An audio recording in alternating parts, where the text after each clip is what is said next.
Bien, nous allons, si vous le voulez bien, passer à la première table ronde qui est consacrée à la cybersécurité, avec une question assez précise qui exprime bien le thème de cette journée. Pourquoi et comment faire de la cybersécurité un différenciant commercial? Alors on a forcément en tête un certain nombre de qualifications à l'échelle domestique, nationale ou communautaire qui valorisent évidemment, qui garantissent des prestations commerciales. J'ai le grand plaisir d'accueillir aujourd'hui Stéphanie Ledoux, qui est dirigeante et fondatrice d'Alcyconis, le vice-amiral d'escadre Coustillère qui préside le pôle d'excellence cyber, et Cyril Bras, qui est directeur cybersécurité chez Waller. Alors, j'ai envie de commencer par vous poser une question tout simple. Quelle est la valeur aujourd'hui, quelle est la valeur marchande de la réassurance que constitue, pour un prestataire de service, un haut niveau de cybersécurité? Stéphanie, peut-être? Bonjour à tous. Alors, de prime abord, c'est pas toujours quelque chose qui est vu comme tel par les différents acteurs qu'on est amené à accompagner. Alors nous, on intervient plus sur la partie cyber-résilience, donc la partie réassurance, on est en plein dedans. De prime abord, c'est franchement vu plutôt comme un poste de coût, on va pas se mentir, et c'est vraiment considéré comme ça, jusqu'au jour où l'entreprise se fait attaquer. Si elle était bien préparée, là, elle voit bien toute la valeur de son investissement passé, parce qu'elle a réagi correctement, parce qu'elle a pu sauver les meubles, parce qu'elle a pu préserver sa réputation. À l'inverse, les organisations qui étaient peu, voire pas préparées, là, voient tout de suite le désavantage commercial qu'a pu occasionner le fait de ne pas investir suffisamment dans la cybersécurité. Arnaud, vous qui présidez le pôle d'excellence cyber. Oui, je vais surtout répondre à cette question avec mon ancienne casquette de DSI du ministère des Armées. Ah oui, c'est ce qui vous donnera. Parce que la question, pour moi, c'est pas une question. Ça fait quand même un paquet d'années que l'on ne peut pas concevoir une architecture de système d'information avec quelconque partenaire sans qu'il y ait une architecture de sécurité qui tienne la route. Et puis il y a une idée très claire, hein, il peut pas y avoir c'est comme dans le monde réel, il ne peut pas y avoir de développement s'il n'y a pas de sécurité. Donc aujourd'hui, ceux qui ne comprennent pas ça, je pense qu'ils ont une durée de vie assez forte. Mais bon, je suis quand même rencontré pas mal de patrons de PME qui se disaient, après moi le déluge, de toute façon je suis dans une vision court terme, ce qui se passera dans 6 mois, 1 an, 2 ans, c'est mon successeur, ou c'est pas, me regarde pas tellement. Ou alors d'autres patrons de PME, je pense à quelqu'un qui était dans le routier, qui se disait, bah non, il y a une attaque, on reviendra, on fera des fax. Mais il n'avait pas pris conscience que tous ces camions étaient connectés, que toute sa maintenance était connectée, et ainsi de suite. Donc c'est pour moi plus une prise de conscience, pas dans les grands groupes, mais plus vers les TPE et les PME, avec surtout l'idée que de toute façon, la sécurité, même s'ils ne veulent pas, elle va être imposée par la réglementation. Il y a une réglementation pour les grands groupes avec les lois de programmation militaire. Là, on voit arriver Nice 2. Donc, ils seront obligés de toute façon d'y passer. Et les éditeurs de logiciels seront obligés de faire aussi des efforts en matière de sécurité. Et là, je pense qu'il y a aussi des gros progrès. Parce qu'il y a les clients, mais il y a ceux qui fournissent du logiciel. Et aujourd'hui, il n'y a pas de certification des logiciels. Il n'y a pas de Veritas qui dit votre logiciel, il est certifié. Donc, on est obligé de faire confiance. Là, il y a un gros travail. Puis, je pense qu'aujourd'hui, la question, c'est pas est-ce que je vais être attaqué, c'est quand est-ce que je serai attaqué, et face à ces attaques qui deviennent de plus en plus hybrides, de plus en plus complexes, je ne prends pas la tarte à la crème de l'IA générative qui va permettre de démultiplier le nombre des arnaques, face à tout ce contexte, c'est comment je me prépare. Et le comment je me prépare, il faut se préparer à l'incertitude. Et pour se préparer à l'incertitude, on se prépare à la gestion de crise, ce qui me fait très heureux d'être à côté de ma vice-présidente nouvellement élue depuis 2 jours. Qu'on peut applaudir. Merci, Monsieur le Président. Merci, Amiral. Cyril Bras, j'ai une question à vous poser. Est-ce que le regard que porte un directeur cybersécurité sur cette question est de nature foncièrement différente de celle que peut porter un ancien DSI des armées? Je pense qu'elle vient compléter plutôt le propos, dans le sens où, pour moi, la cybersécurité, en fait, c'est un gage de confiance. C'est-à-dire qu'à partir du moment où j'ai mis en place des mesures de cybersécurité, j'assure à mon client ou à mes parties prenantes que les données sont protégées à l'état de l'art et que j'essaye de m'efforcer de maintenir ce niveau à l'état de l'art. Sachant qu'en cyber, c'est très compliqué. C'est-à-dire que ce qui est valide à l'instant T, ne l'est peut-être plus à l'instant T plus 1.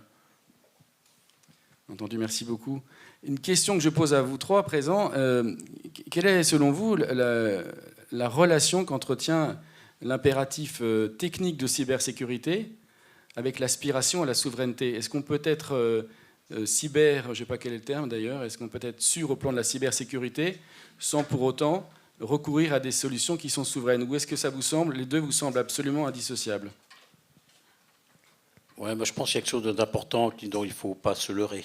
Être souverain, c'est très bien, c'est parfait, mais il faut que la solution soit avant tout performante. Donc c'est performant en premier et souverain pour être capable de remettre de la confiance et pour être capable de répondre à un certain nombre d'organismes qui ont besoin d'avoir des démarches souveraines. C'est pour ça que moi j'aime pas trop le mot souverain, je préfère autonomie et stratégique ou ainsi de suite. Et vous n'avez pas le même analyse de votre souveraineté quand vous êtes un groupe avec 80% de vos R&D qui vient des États-Unis et avec des tas d'usines différents dans le monde, ou comme vous êtes un groupe proche du ministère des Armées en BITD ou très proche de biotechnologie ou ainsi de suite. Donc il y a des réponses qui ne sont pas les mêmes pour tout le monde. Mais l'élément, c'est pour ça que je trouve qu'aujourd'hui l'écosystème de la cyber français est très innovant, très performant, mais trop éclaté. Et trop éclaté, ça veut dire qu'on a des sociétés qui sont trop petites, malheureusement, qui doivent être capables de nouer des partenariats, de grossir, pour être capables de gagner des marchés, et de plus en plus de marchés à l'export, pour atteindre une certaine taille critique de plusieurs centaines de personnes, pour être capables de présenter des solutions souveraines d'autonomie européenne face à des grands acteurs qui viennent en général du monde israélo-anglo-saxon. Et c'est très compliqué pour toutes les sociétés de dépasser un certain plafond de verre. Je ne vais pas citer de nom, tout le monde les connaît plus ou moins, qui pour venir un grand acteur qui tiennent dans la durée. Bon, par contre, après, on a des gros acteurs comme de niveau beaucoup plus gros. Et puis, moi, je compléterai en disant que la cybersécurité, le système sûr à 100% n'existe pas, n'existera jamais. C'est aussi ça qu'il faut avoir en tête. C'est-à-dire que quelqu'un qui vous vendrait une solution comme étant la solution parfaite est un menteur. En revanche, vous pouvez avoir quelqu'un qui va vous vendre une solution en disant à l'état actuel des connaissances, des attaques, mon système, je vous garantis que vous avez une résilience face à des cyberattaques jusqu'à un certain point. Nous, ce qu'on voit, vous parliez tout à l'heure de prise de conscience, etc., c'est qu'au-delà d'être un différenciant commercial, la cybersécurité, ça devient juste un incontournable. Pour accéder à certains marchés, pour accéder à certains clients, à certains marchés publics, mais pas que. Il y a quelques années, on devait montrer patte blanche sur la partie RGPD. Maintenant, on doit de plus en plus, quand je dis on, c'est au sens large, montrer patte blanche sur la partie cybersécurité au sens large. Comme vous l'évoquiez aussi, il y a une notion dans la cybersécurité, le sujet aussi parfois, c'est de savoir proportionner ce qu'on met en place par rapport aux enjeux, par rapport à la stratégie de l'entreprise. Dans certains cas, se doter de solutions souveraines, là aussi, ça devient incontournable, mais dans bien des cas, c'est pas forcément là non plus qu'il faut mettre la barre. Donc déjà, si on voit que l'ensemble des acteurs se mettent en marche et rentrent dans ces démarches de cybersécurité, aider, inciter, poussé par la réglementation qui se renforce, pour ne pas dire qui se durcit franchement, c'est déjà un énorme pas pour la souveraineté au sens large aussi de nos entreprises et de notre économie. Il y a un autre point que j'ai pas tellement abordé, c'est qu'on n'a pas forcément le même rapport avec les prestataires de sécurité quand on est un très très très grand groupe avec beaucoup de moyens et on est capable de peser sur un CrowdStrike ou sur des boîtes de société, etc. Quand on est une PME, une ETI, une collectivité territoriale, quand il y a une grande attaque, pour les grands groupes, on n'est personne. Donc là, il se pose la question de la proximité, de la confiance, de savoir quel est le partenaire. Est-ce que le partenaire qui est à côté de moi, je le connais, il est à 20 km, 10 km de chez moi. Je sais qu'il sera capable de mobiliser parce que j'ai une relation de confiance avec lui. Et ça aussi, je pense, pour les ETI, les PME et notamment toutes les collectivités, c'est quelque chose d'important. Savoir sur qui on peut compter. Merci beaucoup. Est-ce que, selon vous, la cybersécurité ressortit au domaine de ce qu'on appelait, il n'y a pas si longtemps, je crois toujours, la responsabilité sociale des entreprises? Est-ce qu'on peut... on parlait beaucoup de contraintes, mais y a-t-il des moyens de mettre en place des mouvements vertueux qui permettraient aux entreprises, pour complaire à ces critères et qui sont assez populaires, de monter en puissance, de monter à l'échelle sur ces questions de cybersécurité, et de sorte qu'à l'échelle du pays, on ait un écosystème qui soit mieux protégé? Vous pourrez compléter ça. Quand même, ce qu'on voit aujourd'hui en France, on est particulièrement aidé, épaulé, je trouve, pour engager justement ces démarches de cybersécurité. Il y a tout un tas d'aides, il y a des diagnostics, enfin, il y a vraiment beaucoup de choses qui sont là pour aider les dirigeants, les équipes à s'inscrire dans ces démarches-là. Peut-être que parfois, c'est le défaut, il y en a trop. Nous, on a pas mal d'entreprises qui nous disent, en fait, on n'arrive plus à s'y retrouver là. Il y a plein d'aides, il y a plein de diagnostics, comment on fait? Mais en tout cas, il y a déjà tout ce terreau qui est fertile pour accompagner cette dimension-là. Et puis par rapport à la responsabilité, je parlais tout à l'heure de réglementation. Je pense que dans la salle Nice 2, ça en fait, ça va parler à pas mal d'entre vous. Il y a Nice 2, mais il y en a plein d'autres. Et ce qu'on voit progressivement, c'est une notion, si ce n'est de RSE, en tout cas de responsabilité aussi des dirigeants sur ces notions de cybersécurité. Aux États-Unis, certains dirigeants commencent à être accusés, incriminés pour négligence quand les données, par exemple, ont été mal protégées. Et on voit progressivement, c'est aussi ce qui est en train d'arriver en Europe.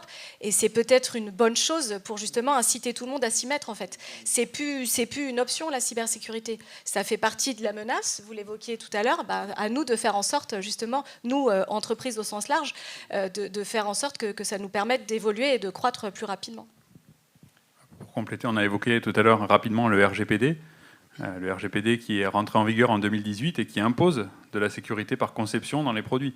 Donc clairement, à ce moment-là est apparue la notion de responsabilité au sens, si je mets en place une plateforme, un outil, et que j'héberge des données, mais qu'en termes de cyber, je ne suis pas à l'état de l'art, clairement, je peux être pénalisé par la CNIL ou par les CNIL européennes en fonction de mon pays d'appartenance. J'ai assez envie de bousculer les codes et de ne pas attendre la fin du temps qui vous est alloué pour proposer immédiatement à vous tous qui êtes ici la possibilité de poser des questions à nos trois intervenants. Y a-t-il des questions? Une question. On a le privilège d'avoir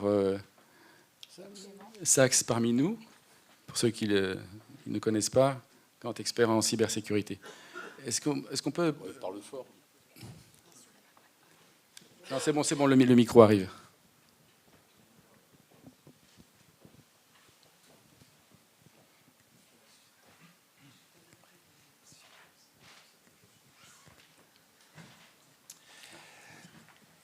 Petite question sur le financement des entreprises novatrices en cybersécurité pour qu'elles puissent devenir des champions nationaux.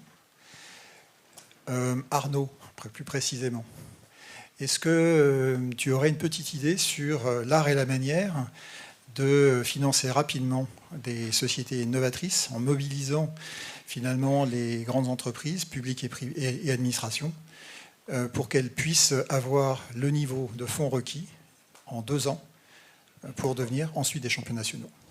Je pense que globalement, la question était adressée à Florent Kirchner, que tu connais très bien. Et je pense que l'État français qui met, je ne sais plus combien, dans France 2030 actuellement, est une façon de répondre. Mais là aussi, le boulot des entreprises, c'est avoir des clients. Ouais. Et financer, la subvention peut avoir un effet pervers. C'est que la subvention, elle entretient des gens qui sont dans une logique de je tends la main parce que je suis français, mais je ne vais pas me battre pour avoir des clients. Donc c'est pour ça, moi aujourd'hui, avec mon expérience, mon recul de 4 ans à tel pôle excellence, je pense que le premier devoir d'une entreprise, c'est bien sûr se faire accompagner. La DGA finance des choses comme les rapides ou des choses dans ce genre-là. La DGA, mais je ne sais plus, aujourd'hui ça doit être 60 millions d'euros annuels en R&D. Bon, bien sûr, ça passe souvent par les grands groupes, mais les grands groupes, ça ruisselle ensuite à travers des projets. Voilà, donc le premier boulot des entreprises, c'est de partir à l'export, de partir trouver des clients, de se développer et de faire leur boulot d'entrepreneur, voilà. Mais c'est peut-être pas très satisfaisant ce que je réponds, mais des subventions, ça tombe. France 2030, et puis il y a le plan de 10 milliards d'euros de l'Europe. Effectivement, pour aller chercher de l'argent au sein de l'Europe, il faut être capable de connaître son écosystème, de connaître une boîte allemande, une boîte italienne, une boîte, j'en sais rien, estonienne, ou alors puis de présenter un dossier. Mais je pense que le SGPI ne peut pas aujourd'hui reprocher à l'État de ne pas aider tous ces domaines-là. Mais effectivement, après, c'est de la paperasse, c'est de l'administration, c'est de l'accompagnement, ça peut être très lourd. Pardon, je précise pour vous toutes et tous, je trouve ça que la question est posée par Dimitri Nokovic, qui est fondateur d'une entreprise qui s'appelle Armada I. Oui, qui travaille avec Icarian. Avec Frédéric Pierucci. Et avec Frédéric. Juste un petit par rapport à ce que vous évoquiez à l'instant, Arnaud, effectivement, il y a France 2030 et tout un tas d'autres aides pour qu'on devienne aussi des champions. Il faut peut-être qu'on apprenne de plus en plus, les plus petites entreprises, à travailler les uns avec les autres et à se resserrer un peu. Je ne vais pas aller parler de la fameuse chasse en meute. Un jour, peut-être qu'on y arrivera. Mais il faut aussi progressivement qu'on tisse des partenariats les uns avec les autres, parce que c'est super d'être tous experts. Et là, je parle en connaissance de cause. Notre entreprise fait partie de ces entreprises qui sont positionnées sur une petite niche. Il faut qu'on se serre les coudes les uns avec les autres aussi pour pouvoir aller sur des plus gros marchés, faire face à des plus gros acteurs. Parce que face à nous, à chaque fois, c'est quand même des gros acteurs. Et tant qu'on n'apprendra pas à être les uns avec les autres, ça va quand même nous freiner. Et puis moi, je compléterais en disant qu'il y a un moment où il faut faire aussi des efforts. C'est-à-dire qu'on ne peut pas toujours dépendre d'une aide extérieure, mais se prendre par la main et se dire désolé, nous, la cybersécurité, c'est important, et on va essayer de faire que ça le devienne. Il y a des processus de qualification comme SecNumCloud qui existent, qui fixent un haut niveau en termes d'exigence, en termes de cybersécurité et de souveraineté numérique. Alors certes, le coût d'entrée est important pour une TPE-PME. Par contre, le retour derrière, il peut être significatif dans le sens où on garantit un haut niveau d'expertise sur le sujet cyber et de se prémunir des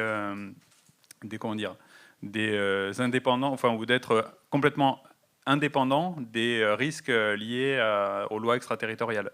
Mais pour moi, il y a un moment, c'est une démarche personnelle. C'est pas juste se dire j'attends qu'il y ait des aides, mais non, j'ai envie que ça devienne quelque chose de prédominant. Oui, parce que c'est important ce que tu viens de dire en parlant de SecNumCloud, parce qu'on a un débat très franco-français sur lequel on n'a pas toujours gain de cause pour convaincre nos amis européens. Donc on voit bien que l'ENISA et toute la réglementation européenne n'est pas très favorable à la version française du SecNumCloud, d'où un certain nombre de difficultés qu'il va falloir essayer d'aller contourner. Et puis probablement, il est plus simple de partir sur des marchés comme l'Asie plutôt qu'un marché européen où c'est 27 marchés différents avec des approches, des sensibilités différentes. Mais s'agissant de... Une question ? Pardon. Oui, j'avais ma question. Je vais poser une question au regard un peu du thème de cette conférence, qui est aussi peut-être un étonnement. Est-ce que finalement la cybersécurité ne serait pas un échec ? Aujourd'hui, on bassine, je pense presque tous ici dans la salle, là par contre très mauvais public pour prêcher, parce qu'on est tous des convaincus, mais dans nos entourages, nos familles, nos potes, de manière générale, on dit aux gens, faites attention à vos données, ils commencent à y faire de plus en plus. Et d'un autre côté, dernièrement, il y a des entreprises, pour ne pas les citer, d'ailleurs je ne vais pas les citer, mais certaines qui perdent 27 millions de données, d'autres 3 millions, d'autres 40 millions en début d'année, qui font totalement l'inverse. Donc est-ce que vraiment la cyber ne serait pas un échec, et surtout comment on essaie de faire de cette cyber un sujet différenciant commercialement, d'autant plus que tout à l'heure Stéphanie évoquait un peu NIS 2, mais NIS 2 qui va rentrer en vigueur le mois prochain, mais avant vraiment que ça puisse descendre dans nos différents pays, et surtout ici en France, on est quand même minimum, 18 mois pour être light, 3 ans peut-être pour être vraiment un peu plus pessimiste, même si je ne le suis pas. Cyril aussi tout à l'heure évoquait un peu la CNIL, mais il y a toujours aussi un peu ce retard-là des entreprises, peut-être parce qu'elles n'ont pas pris totalement conscience qu'il faut déclarer, que déclarer c'est bon, en tout cas à bien des égards, mais est-ce que la cyber ne serait pas un échec ? Ouais, moi je vais te répondre, parce que en fait il y a deux facettes. Il y a une facette positive, on peut se satisfaire quand on regarde les JO, quand on regarde comment l'écosystème a été capable de se mobiliser, de préparer, de se mettre derrière l'ANSSI pour arriver à réduire, et il n'y a pas eu de gros incidents alors que tout le monde s'attendait à ce qu'il y ait quelque chose. Et effectivement, les JO à peine terminés, des vols de données dans tous les sens chez des grands acteurs commerciaux. Voilà, mais pour moi, on peut parler de la responsabilité pénale, mais quand on regarde les mutuelles, l'intermédiaire des mutuelles qui ont perdu des dizaines de millions de données de santé, pour moi, il faut que ça se finisse au pénal. Quand vous avez un plombier ou quand vous avez quelqu'un qui a un accident de la route ou quelqu'un qui vous vend quelque chose de défectueux qui n'est pas à l'état de l'art ou qui ne respecte pas l'état de l'art, tous ceux qui sont patrons d'entreprise, quelqu'un tombe dans son entreprise un échafaudage, vous vous retrouvez mis en examen au bout de 48 heures. Et là, vous avez des gens qui perdent des millions et des millions de données. On sait que ces millions de données alimentent la truc et il se passe rien. Ah, c'est pas bien. Oui, et voilà. Donc, tant qu'il n'y aura pas du pénal clair et de la prison pour un certain nombre de dirigeants de ce genre de société qui se foutent de leurs clients, je pense que là aussi, il y aura le progrès, et les progrès auront du mal à avancer. Tu le disais, Arnaud, les plaintes sont recevables. Moi, j'avais fait étudier ça du temps où j'étais comme cyber pour menacer un de nos gros fournisseurs très référents du ministère des Armées qui n'arrêtait pas d'être percé d'attaques. C'est recevable. Le respect de l'état de l'art. Juste pour compléter, tu le disais, tout début d'année, et puis après là, on vient de passer 15 jours avec tout un tas de séries d'attaques, et je pense que les boîtes, en tout cas certaines d'entre elles, se disent, finalement on s'en fout, et surtout quand tu vois les communiqués de presse, une fois de plus la gestion de crise et la communication de crise ne s'improvisent pas, c'est surtout en mode... circuler, il n'y a rien à voir, vos mots de passe n'ont pas été compromis. Super. Donc je pense que tant que aussi on ne se dira pas les choses, qu'on essaiera un peu de minimiser ce type de situation, je pense qu'on ira voir un peu des PDG, des patrons, des dirigeants en leur disant il faut que tu fasses de la cyber, ils vont te regarder en triant au nez, parce que tu n'as absolument rien qui se passe. Moi, je compléterais, en fait, il y a peut-être une responsabilité de la part des informaticiens, qui ont tendance souvent à dire c'est un problème d'interface chaise-clavier. Moi, je suis désolé, je suis informaticien, mais moi, je pense qu'au contraire, c'est un problème de communication d'humain à humain. C'est-à-dire que l'informaticien doit être capable de rendre son vocabulaire intelligible par quelqu'un qui n'est pas expert, pour pouvoir ainsi convaincre les dirigeants que la cybersécurité, c'est pas juste je mets un pare-feu, je mets un antivirus et c'est bon, mais c'est une vision stratégique au niveau de l'entreprise. Et tant que ce chemin-là, il ne sera pas fait, tant qu'on ne positionnera pas, par exemple, les RSSI à un niveau qui leur permet de s'adresser dans les structures, on restera là où on est. Effectivement, il continuera à y avoir des cyberattaques. On continuera à considérer la cybersécurité comme un sujet technique et qui, clairement, n'intéresse pas les dirigeants. Il faut, encore une fois, se mettre au niveau des personnes, que les sachants soient capables de vulgariser leurs propos pour que le dirigeant puisse prendre une décision éclairée sur le sujet cyber. Mais c'est là qu'il y a peut-être quand même une touche d'espoir par rapport à ta question, Clément. C'est peut-être pas un échec complet non plus. Aujourd'hui, on le voit. J'ai tendance à penser que c'est pas un échec. Il y a une réelle prise de conscience dans les organisations auprès du grand public. Moi, il y a quelques années, tout le monde me disait mais c'est quoi ton métier ? On comprend rien de ce que tu fais. Et maintenant, ça parle beaucoup plus. Gérer des cyberattaques, communiquer, expliquer ce qui se passe, etc. Les gens prennent conscience de ce que c'est et sont beaucoup plus sensibles et sensibilisés à ces différents sujets. Alors, le chemin à parcourir, il est encore long. On a évoqué les sujets de responsabilité, etc. C'est sûr qu'il y a tout un tas de choses à faire, mais le changement, il est tellement grand dans les entreprises que ça ne pouvait pas non plus se faire du jour au lendemain. Et par rapport à ce que vous évoquez, Cyril, nous, on voit vraiment de plus en plus justement le RSSI qui occupe la place qui doit être la sienne dans l'entreprise, qui peut parler et qui est au même niveau que d'autres dirigeants et dont la fonction est prise à la mesure de ce qu'elle doit être. Et ça, je trouve que vraiment, ça montre que tout ce qui s'est engagé depuis quelques années, c'est vraiment pas un échec et que ça va dans le bon sens. Et par rapport à ce qu'évoquait Arnaud aussi, dans NIS 2, vous avez la notion d'irresponsabilité numérique qui commence à apparaître. C'est-à-dire qu'on va pouvoir dire à un dirigeant désolé, vous faites n'importe quoi en termes de numérique et de cyber et de protection de l'information, vous n'êtes pas capable de diriger une entreprise. Donc on commence à arriver vers ce volet un peu sanction pour faire prendre conscience, quoi. Oui, je voudrais intervenir parce que en fait, je partage en partie, mais en même temps, pour connaître un certain nombre de... Tout à l'heure, on a parlé beaucoup de discernement et de décision. Nos dirigeants, aujourd'hui, ils sont parfois seuls pour décider. Tant qu'il n'y a pas un turn of the top bien clair, sur certains sujets, ça bouge à la vitesse d'une limace au galop, quoi. Ce que je veux dire, c'est que ça commence à bouger un peu. Et donc, moi, je fais partie des personnes qui disent que sans contrainte, nos dirigeants, ils sont aussi pilotés par des financiers. Et alors, pas que, hein. Mais tant qu'on n'aura pas, comme pour Sapin 2 ou RGPD, des sanctions pour que, effectivement, on ait des RSSI qui soient beaucoup plus entendus, mais la seule façon d'avoir un contexte dans la décision, c'est qu'à un moment, il y a des contraintes sur les dirigeants personnels. On l'a vu sur Sapin 2, je redis, et sur RGPD. Là, ça a tout de suite bougé. Donc je pense qu'il y a un vrai levier sur la réglementation et sur la sanction pénale. Je vous rejoins à 200%. Sans ça, ça va bouger. mais à la vitesse d'une limace au galop. Ouais. Voilà. Donc Moi, il y a un truc qui m'a beaucoup choqué. Hein, la chose qui m'a beaucoup choqué, c'est les fuites de données, des données de santé, parce que vous avez eu un silence assourdissant des autorités politiques de tout niveau. Rien. Alors que sur des tas d'affaires, vous avez 3 ministres qui descendent dans la rue, qui s'expriment, et là, rien, alors que c'est grave. Je rejoins tout à fait sur les sanctions. Est-ce qu'il n'y a pas un rôle fautif de la CNIL qui semble avoir aquaponé par rapport à ses homologues européens, quoi?